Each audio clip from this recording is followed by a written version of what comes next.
some good things in there. There's some guys that stood out. I got my list right here. That stood out to me. I thought on defense, I thought LaMarcus Joyner did a really nice job. I thought Telvin Smith, let me get that list. I thought Telvin Smith did a great job. I thought Terrence Brooks, I probably had his best day of the spring. PJ really played well. Marcus Legway had quite a few tackles, flashed at times. Mario, he made a few plays, but he's not consistent. Casher got an interception. Offensively, I think Greg Dent is playing exceptional and did again today. Exceptional. Him and Christian Green are playing their tails off. I mean, not Rashad Green, I'm sorry. Christian's doing okay. He had a better day today. Scrimmage is okay, but he had a better day today. But Rashad Green and Greg Dent are playing their tails off now. Nick O'Leary playing his tail off. Happel is doing a great job. Up front in the scrimmage, Cam Irving and Bobby Hart were the two best linemen we have. Did a real nice job in the scrimmage. Played very solid. You win with those guys, the way they're playing right in that scrimmage. Freeman had a solid day, got an ankle sprain from the scrimmage right at the end of the daggone thing. So he'll be out a few days. Wilder was okay. He wasn't bad. I thought the quarterbacks each had their moments. I mean, there's some things they got to work on, but was pretty pleased with some things they did.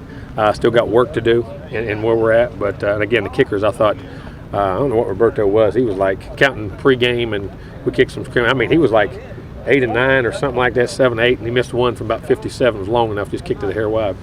But was really good. And I thought we punted the ball. I thought Casey did a nice job. Our punt team did a nice job. Working on return this week. Guys are catching the ball and doing a better job.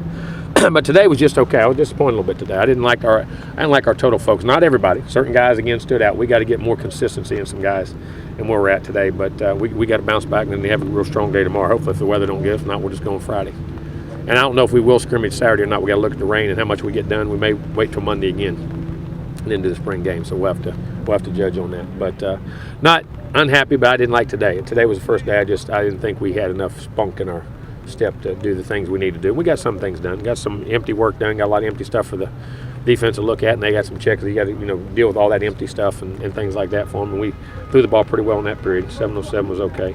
The other day in the scrimmage, I thought the defense did a real nice job in the red zone.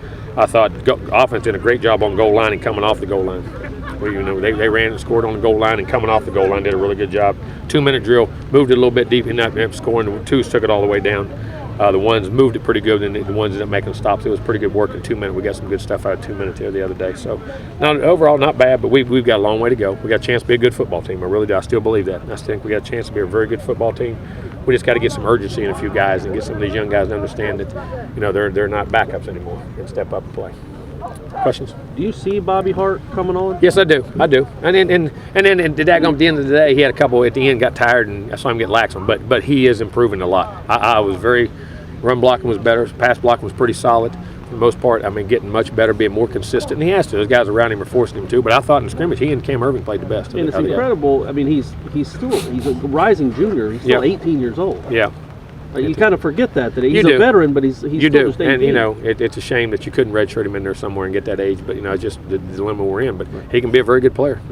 That's a good thing. You just keep striving and working. He physically can do the things he's got to do. How encouraging is that this time of year to get that from both your tackles? It is. But I'm going to tell you something now. When you look at this draft, I was talking with a bunch of the scouts. It was funny. They're calling in, double checking on all these guys. Really, it's getting down to nitty gritty now, so they want to know everything. But how important guards are. I mean, your tackles are playing very good, and then we always put a lot of emphasis on that. But I'm going to tell you, in football today, you're going to see probably a couple guards go in the first round of this draft. You're starting to see that. You used to not see that very much. It was all tackles, and the integrity of the pocket has got to be critical because those guys inside, you got to have some. Because all those edge guys, there's so many athletes you can run things by, but you still got to be able to step up. And I'm very happy with him. And we got good guards here, but we got to continue to do that and keep that integrity of the pocket. Guards are just as important as those tackles anymore. I mean, it's becoming all of them because of the rush, the surge that people get in that pass game. You mentioned Terrence Brooks is one of the guys that looked good in the scrimmage. Yep. How much did you see him come along as the year progressed? Did a nice job, and I was concerned earlier because practice picking up some things and didn't shine as well. But all of a sudden the other day, light come on, and he played really well in that scrimmage. And he's got a lot of ability. He can cover because remember he's been a corner. He plays at safety, so he's got cover skills back there too and ball skills. And he can be a very good player. He tackled very well in the scrimmage the other day, I thought, too. He talked last year, pretty honestly, after that Clemson game about how much a couple of those bad plays really hung with him and took their toll on him. But for a guy like that, particularly at that position, do you have to kind of go through that a little bit to realize world didn't end? I got to get back out there the next time. You got to have a short. It's like you play corner, you're going to get beat eventually. Sometimes you're going to get beat. It's like quarterback. You're going to have a bad play. You're going to throw some. You got to have a short memory and move. And you do it all positions, but certain ones back there because everyone's seasoned.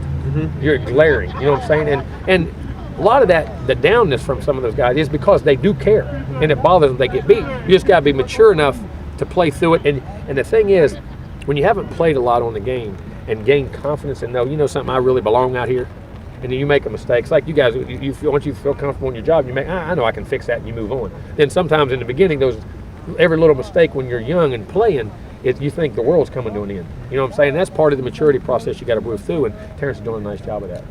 Jimbo, we talked to Mario today, and he talked about how much he matured after, thinking he was going to redshirt and sort of being down about that. Talk about that. I mean, how much you think he progressed in terms of when he did during the season. He did, but he's still got to come on. And he made some plays in that scrimmage, but he's still got to play much more consistent. And I think get a little more of urgency to him. And I don't think he doesn't want to, but you got to. Again, he's that guy. I mean, he's a young guy, but he can take off. He's in those stages where a lot of those other ends were at that time, and but he's got to continue to grow and let us push him. You know what I mean? But he's making steps. He's making progress. Say from fall to spring, I imagine. Oh yeah, it's been. Yes, he's making a lot of progress. He's making a lot of progress. Speaking of urgency, I guess that's one thing that's hard to do when you're thinking about an injury like a guy like Chris Casher. But as he's starting to progress, yes, you got to remember he hadn't played football in almost 2 years because of high school, and then he had to sit out and he had that, he had that injury, and it was disappointing. And the end of this thing, maybe we get him for next year, which as he matures and comes out. But you just see him like he dropped in a fire zone. And that scrimmage jumped up and made a great interception. I mean, just out of the blue, and his athleticism and ball skills, and like Bjorn and Brandon them used to do when they do it. And because we did a lot of that last year, those guys dropping and making plays. He's one of those athletes because he's a skilled guy. I mean, he's learned to play with his hand in the dirt, and he's coming on. He's making progress. It's happy. I think he had to get hit a couple times, get knocked down. If you say, oh, it's okay, you know what I'm saying, and then just continue to grow. Hopefully he'll finish strong the second half of this spring. Sometimes having scrimmages are good for those. You got to. I mean, you got to go out there and get knocked on your can a little bit, knocked around a little bit, and realize, I'm okay. I mean, my injuries, it's fine, and that's the whole thing about injuries. Usually the physical part, they get help. It's just the mental part of adapting and trusting it again. You're seeing that, like for instance in the basketball player, was it Rose? Who's those guys have a hard time. People don't understand. Every young man is different. You got to trust it. But I've been very pleased. He's making a lot of progress in the last couple of days. With Mario and those super duper 5-star #1 recruits, how much of an adjustment is it to come in here and not be the man and be behind 3 NFL guys and get told you're not going to play? I think each one of them is different. I think it's their maturity levels. You know what I'm saying? And and a lot of the problem with a lot of those guys is they've never failed. Right. And they've always had that, I call it the nitrous tank. When you're in the race cars you see on them movies all the time, they're racing, all of a sudden they get down and hit that nitrous tank. A lot of them think they can just get down and rely on ability, and all of a sudden they realize, that guy over there, he's a 5-star dude too. Right. That guy's pretty good. So they have to learn to fight through that. You know what I mean? It's part of like getting beat at corner or getting beat in the secondary or making a bad pass at quarterback. You got to fight through that, and you got to realize that the higher levels the ball goes, everybody equals out. You know what I'm saying? And so it's got to go back to technique and work ethic and being consistent. And I think that's part of those guys growing up. And frankly, with him, if you're not in shape against high-level Menelik Watsons and exactly right. Cameron Irvings, you're going to get abused. You're not so much better than everybody. Right. And they're extremely talented, but there's a lot of guys that are talented out here. But you're exactly right. And they've never dealt with, a lot of guys never deal with failure. That's why a lot of times you'll see guys, and I don't mean to, you say, man, that guy's the best high school player I ever saw, and I can't believe he didn't make it. Well, it's not that. He's never dealt with failure. He's never really had to grind and work. And they still have to remember that's part of it too. I mean, as great as you are, God's going to make some other guys that are pretty good too. You know what I'm saying? And it's eventually that's all going to weigh out. Along those lines, Jacoby's sort of on the other side of that. I've been he did some nice things, leverage and playing with power. And I mean, he's got some. He's still getting back in it, but I saw him the first couple of days real tentative on that thing, and then you see him each day getting better and better. It was good. I'm glad you said that. He flashed a couple of times. But given what he's been through, I mean, it's got to be a long way back. Oh, that's a long process, and then you're by yourself a lot. I mean, you see all them guys, and you get that in your head, and you can think bad thoughts because it's hard to be positive all the time, especially when you're lonely and you're over there grinding by yourself. That injury part, it's a tough road too. Obviously, the quarterback competition being what it is, Mm-hmm. how much of the level of competition is in part due to how much Clint was willing to help those younger guys along the way to get them? Oh kind of yeah, caught they up all where are. he They is? all are. I mean, all those guys have helped each other. That's like Devontae's helping Pender at all positions. I think that's what you got to help a guy, but you got to grind. You got the competition, but you still have to. Somebody help them. You know what I'm saying? And they all got to remember that. And he's been doing a real nice job of that. Were you in a competition battle or anything like that when you were playing ball? Oh yes. I mean, as intense as this Yes. one? Yes. Care to tell us a little bit about Well, I it? mean, I came in and was starting, and they signed the Florida Player of the Year, and he was a great player. And At Sanford? At Salem. Okay, all right. At Salem, he was offered by a bunch of Division I schools. I mean, he was a great player. We're still friends this day. Great player.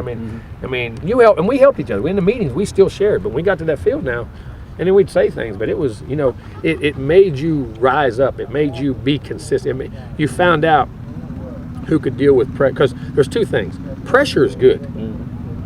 Pressure is good. That's you got to take pressure, and that's the butterflies in your stomach. Boy, can I really do it? I want to do it, and you got to let it push you to be good. Stress is bad. You can't let it stress you. The pressure is not bad. How you handle pressure, that's sports and life, and you got to deal with that and let that be a positive. You can't let it be stressful, where then that turns it into a negative.